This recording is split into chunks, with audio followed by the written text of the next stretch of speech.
Hi, this is Bob Mills, and we're going to take a look at Elysium, which is a game for 2 to 4 players, 14 and up, about 60 minutes, and we're going to unbox this.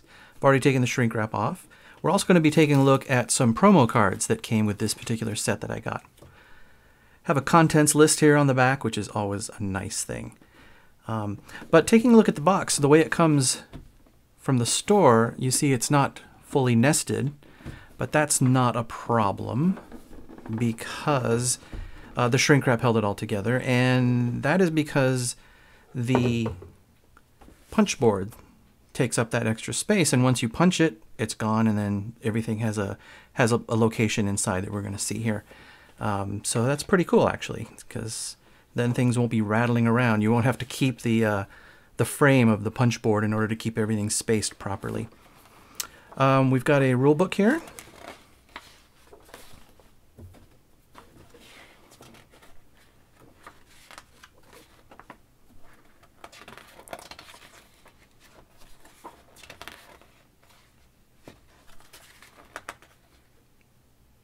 Credits.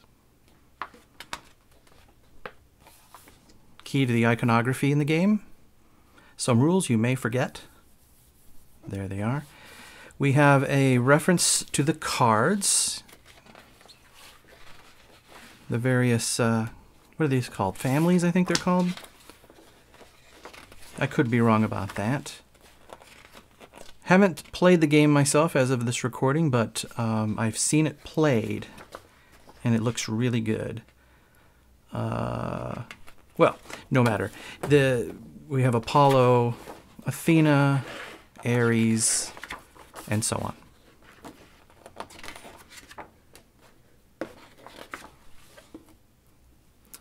Here we've got the punch board. These two are connected. There we go.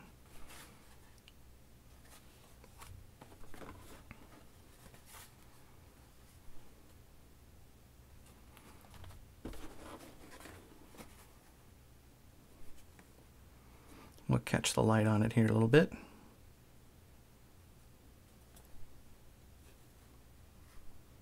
See if we can't catch some light here. There we go. The thickness on these.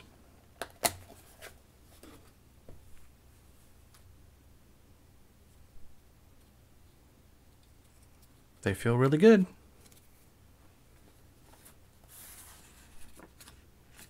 Sticker sheet. I think I know what those are for.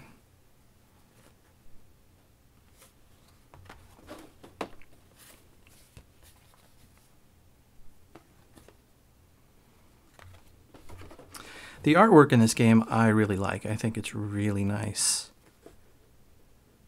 There we go. Now check out this box insert. Isn't that cool? I think that's awesome. That is outstanding. All right, so we've got a bag of tokens here. So not tokens, I should say. These are these pillars that you use to. They mark sort of actions taken or costs paid with certain values printed on the cards, but in a really interesting way that I won't go into right now. But that's what those are for.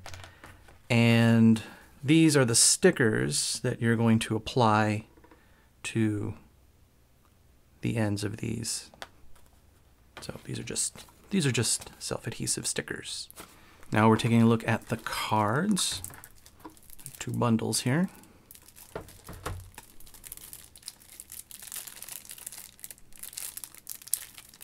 Let's see, there is a little opening tab doodad here to help get things started. There we go.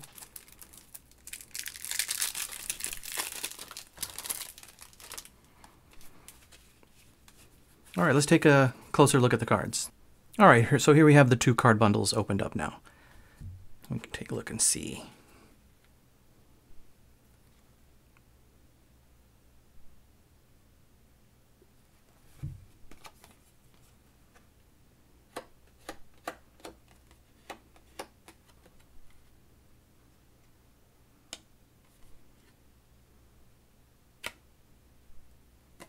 Very nice. Let's see, I believe most of these are player aids. But then pretty much the rest of them have this back here.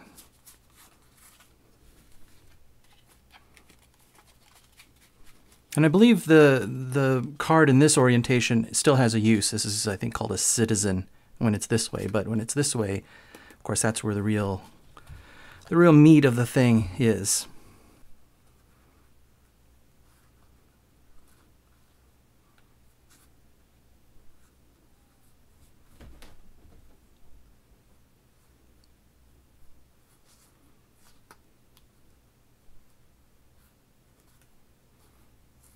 Isn't that cool artwork?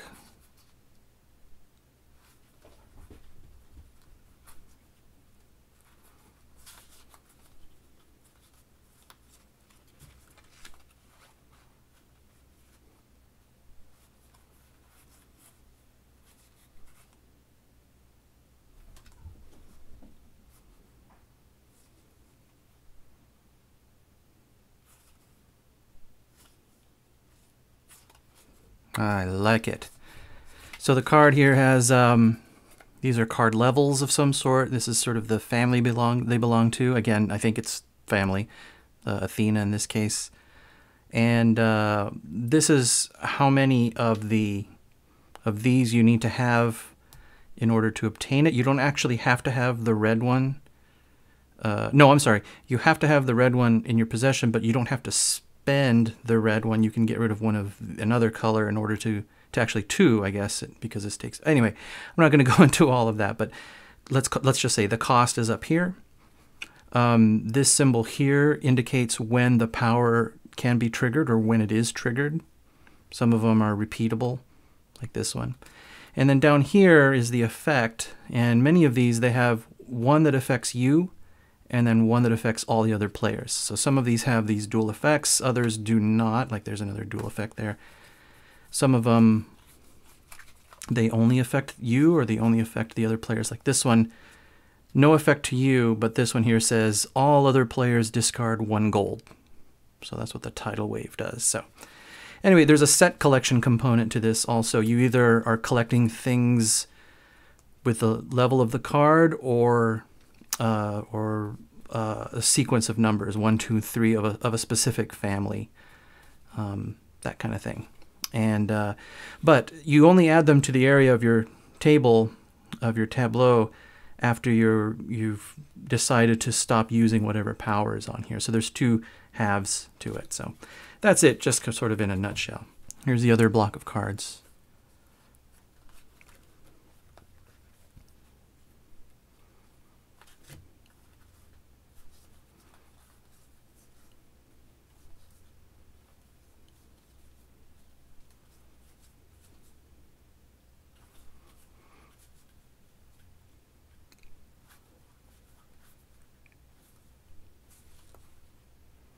Ares with all his war stuff.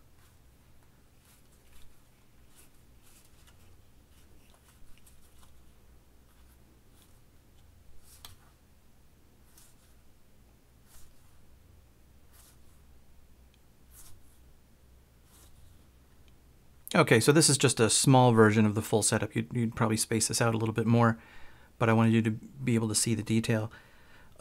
This is called the pediment here, and there are 2 sides to it. Notice the order of the colors: red, blue, green, yellow, and on this side, yellow, green, blue, red. So you're supposed to randomly choose one side or the other. Here, these are called 4 quests. 1, 2, 3, 4, and there are little dots. Right here in the corner, there are little dots for 3 and 4 players indicated, which is different from the one that's just for 2 players. So there's a difference in the effect that you see here. So this is the layout for a 3 or 4 player game. Then the steps here are used to mark the number of turns in the game. This area here is called the agora, which is where the cards are going to be laid out. There are 8 families. They are called families. I looked it up. and you're supposed to choose 5 out of the 8 and put the rest in the box. So you can have different family combinations to make the gameplay different. This is the player board, comes in 2 parts, like that.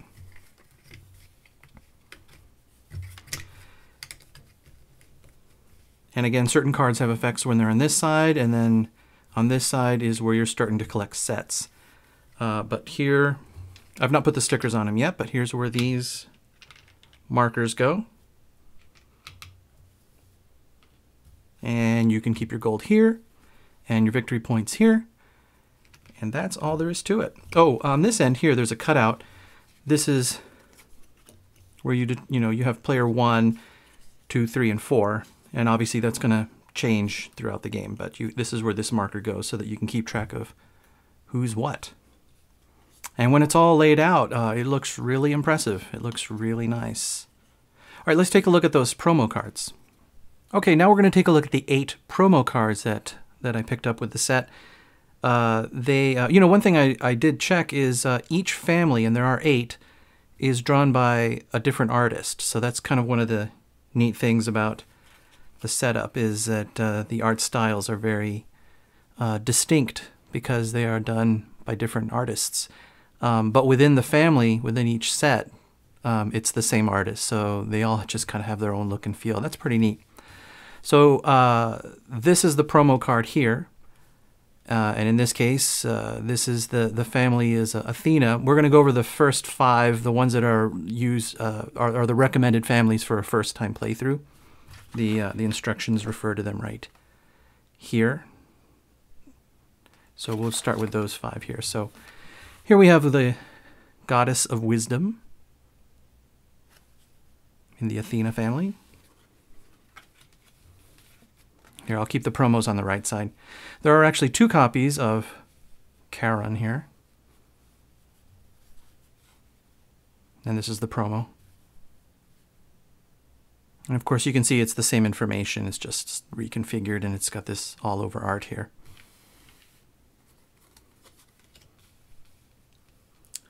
From the Hephaestus family, if that's how that's pronounced, apologies if it's not, the promo here on the right.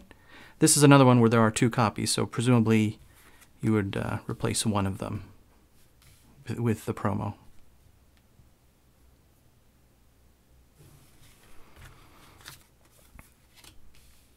Poseidon,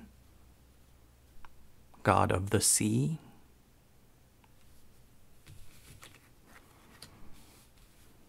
The big guy himself, Zeus. The quality on the promo cards is exactly the same as the one that come with the game, so there's no weird color shift or anything like that. Near as I can tell, they're exactly the same. All right, and then the 3 other families that you can use for later games. This is Apollo, I believe. Yep, Apollo. Promo on the right still.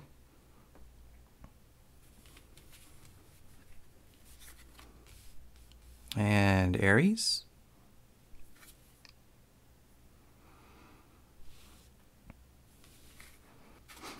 And finally Hermes.